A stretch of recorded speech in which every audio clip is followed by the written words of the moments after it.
Основното училиште Никола Карев е единственото во градот што досега не се вклопуваше во законските одредби објектот да има втор влез, поради што започнаа техничките подготовки за реализирање на ваков градежен зафат. Влезот ќе биде изграден од северната страна, односно веднаш до пешачката патека што води кон постоечкиот влез. Со реализацијата на оваа активност ќе се постигне значително подобрување во комуникацијата со спортските терени во училишниот двор, но и поголема безбедност за учениците и вработените. Планираните градежни активности се со мало задоснување, но од училиштето се надеваат дека брзо ќе бидат завршени.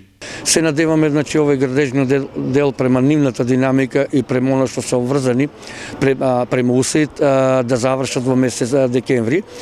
Како ќе се одвиват временските услови, значи така почнува веќе и втората фаза на училиштето или тоест училишната зграда со тоа што значи фасадата комплетна на самиот училишен влез и комплетно реновирање на целата фасада во училиштето Никола Карев. Тука е громобранската инсталација, тука са и други содржини и само ќе ни остане преку одреден начин да покриеме и да го заменеме училишниот кров. Според Андов, по завршувањето на градежните работи за подобрување на амбиентот и естетскиот изглед на училиштето ќе се направи партерно и хортикултурно уредување на околината.